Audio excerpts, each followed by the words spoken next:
Hi guys, I'm Dave in Real Life Movies and welcome to this movie review video. Yes, in today's video we are looking at Last House on the Left from 2009. This reimagining, well, I say reimagining, it is a reboot, a remake of a classic from Wes Craven. Wes Craven actually is a producer on this film as well with Sean Cunningham. Basically, they've reimagined the original concept, a very exploitative movie from the 70s, and Wes Craven's first deep dive into horror film franchise. Yeah, this is Last House on the Left. Absolute. I mean, honestly, we're going to get into this. Very brutal horror movie, and yeah, it is from the producers and creators of Friday the 13th and The Hills Have Eyes.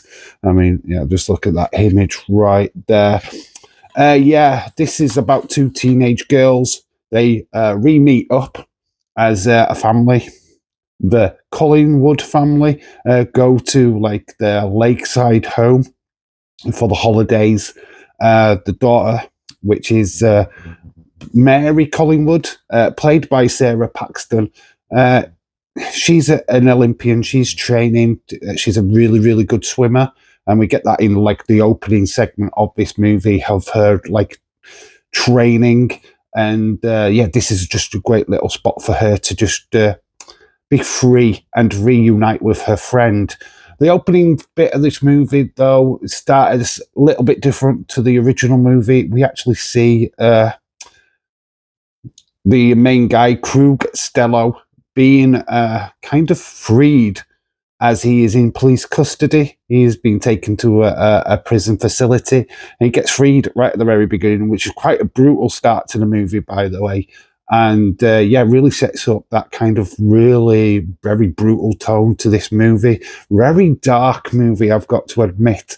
Yeah, the two girls reunite after the parents allow the girls to drive off in the car. There is a terrible storm brewing, so she kind of says that, can I stop at my friend's house, which is Paige. Sarah Paxton, people might know her from the superhero movie, which is a spoof of superhero movies. Of course it is. But this is a more serious role for her. And this is a very sexual role as well. As the kind of opening segments is a lot of her in like a shower. You don't really see anything, but there's a very suggestive start to this movie, like of innocence. She's not being touched.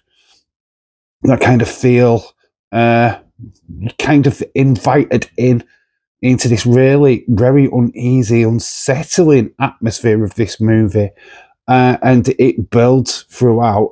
The two girls meet, and they are confronted by another young lad. This is a lad played by Spencer Treat Clark, and this is Justin Stello, the younger son of the main guy what got released from the prison, which was Krug Stello. Yeah, he invites them back to their motel. You know, these drive-in motels in America. They get invited back. She says he's got some Class A drugs that he wants to share with the girls. Very fun, very innocent, that you should be doing drugs. But he's very playful with the girls. The girls are very playful with him until the rest come home, which is dad, his girlfriend, and his uncle. Obviously, these guys, we found out very early on that he's an escape convict. He's Krug Stello. He's got his brother with him as well, which is Francis Stello. These two characters, we'll start off with Krug, who is played by Jarrett Delahunt. Has started in like 12 Years a Slave. Has been around the block, of course. And then Aaron Hall plays Francis Stello. Aaron Hall, you may recognize him as the guy who was in Breaking Bad. I don't really know too much about Breaking Bad, if I'm being all honest with you. It's not a show I've watched, but you'll probably recognize that guy there from that TV show. Paige, who was the friend of Mary's, more noted, she is from the film Superbad. yeah, you might recognise her from that. Of course, like I said, Sarah Paxton. So she is played by Martha McIsaacs from. She starred in Superbad as well. Then obviously Sadie, the third wheel or the fourth wheel of the bad group, is Ricky Landholm, who plays Sadie, the girlfriend. She was really hard to say if she's a girlfriend because Krug, kind of very different kind of character. Anyway, the girls find themselves caught up in all of this with this family, and it just doesn't bode well, especially for Paige, who tries to get away. She runs away from the group after a car accident, which is pretty much set up from Mary trying to escape. Oh man, it's how to explain this movie. Very brutal, very sexual as well. Obviously, these girls are not going to have a good time. In fact, Paige is sadly taken away. She's murdered. And that just leaves Mary to try and get back to her family. I mean, she's took them as close as she could to her family, what wasn't too far away from where the car crash happened. So she was very knowledgeable of the area so that she could at least get back home. Unlike the original, I think in the original, both girls end up being killed. And it's only the locket, the bracelet, the necklace, which gets retrieved by this group, what survives. In this movie, bit of a spoiler, I know, but the girl actually does survive, and that's what triggers the parents. This is a revenge movie by no stretch of the imagination. I do feel like the original was more shock value than anything because you just didn't see it coming. This, in this day and age, like filmed around the 2000s, we kind of expect this kind of retaliation, so to say. So the build is very steady. We were already rooting for this family. As soon as they find the girl, it's literally heart-raking when the dad realised that his daughter was raped. And yeah, honestly, this movie does take you on a bit of an emotional journey. I feel like this movie's got a little bit more feel to it than the original. I think the original was just shock value. The tearing of the girl's arm, sending the girl into the lake and shooting her from behind. They do that in this one, but the girl actually escapes and swims away because she's a swimmer. In the original, I think they send her into the water and then shoot her from behind. Yeah, it's just a very different kind of movie. It's got a very different kind of vibe. The parents, let's talk about the parents because these are quite crucial.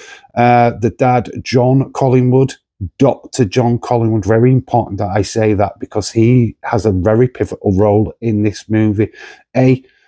Seeing to Francis Stello's nose, which gets broken in the car accident, down to saving his daughter by opening up a hairway in her side so that she could breathe. And that is played by Tony Goodwin. I mean, you might recognize Tony Goodwin for Ghost, which he was a bad guy in Ghost, strangely enough. And he also has like a briefest appearance in Friday the 13th, Jason Lives. I mean, Tony Goldwyn, you've seen his face. You will probably recognize him from many, many projects, many movies that you've probably watched in the past for sure. And then there's Monica Potter. What can I say about Monica Potter?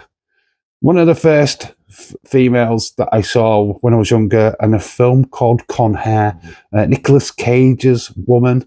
Yes, Monica Potter plays the mother in this, and she plays Emma Collingwood. Honestly, these two castings were absolutely brilliant. I mean, Tony Goodwin, to be quite honest with you, gives me Andrew Lincoln vibes. The guy who plays Rick Grimes in The Walking Dead. I get vibes. I mean, Andrew Lincoln could have played this role for sure, and you wouldn't have noticed the difference, to be fair. So, yeah, I've got Andrew Lincoln vibes. Watch his performance. I could so see the roles with the place, that him having that place in the movie. But yeah, honestly, like I say, the revenge part seemed to be a little bit more grounded than the original. if I'm being honest. I do like the Francis death. He gets his hand caught in the compactor, the food compactor. We don't have this in the UK, so it's really hard for me to explain. But he gets his hand caught in the food dispenser thing in the sink, where it grinds up your meat and stuff. He grounded up his hand, and then he gets a hammer into the head, into his bonds, and then he's completely. That's the first kill. I mean, that was very brutal. And then we got Sadie's kill, where she's in the bathroom. Bits of nudity, Dave in real life, and the boobies. I can't show you them, obviously, for not copyright, just the decency reasons, really, you dirty pairs. I'm sure you can find the images or get this movie if you really want to see Ricky Landholm's boobs. But yeah, she gets brutally killed in the bathroom. With a little help from Justin, who gets kind of a redemption arc in this movie. Obviously, he lured the girls into this situation in the first place, but he's the one that helps the family out. He is the one that ends up in the boat at the end. Spoilers. But yeah, he gets a real redemption arc in this movie, which is fantastic, because I don't think in the original he does. I think he actually kills himself in the original. I'm not 100% sure of that. I haven't seen The Last House on the Left, the original one, in such a long time. Like I say, this is completely a different beat to that movie. So, yeah, maybe I need to watch that film again. Somebody refresh my memory if you have seen the original one recently. Yeah, there's a lot of, like I said, there's a lot of good things in this movie. There are quite a lot of bad stuff, a sense of uneasiness, especially with the rape scene, especially with the killing of Paige. It does grab you quite emotionally. I think the first movie does as well. I mean, the first movie was new for its time. That kind of horror was, honestly, it did come with a tagline. This is only a movie. This is only a movie.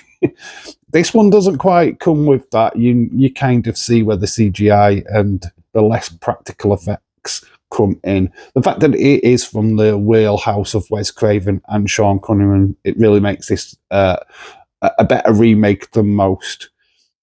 We see like Blumhouse do their remakes, and of course, was it Michael Bay when he does his when he rubbished Nightmare on Elm Street from 2010.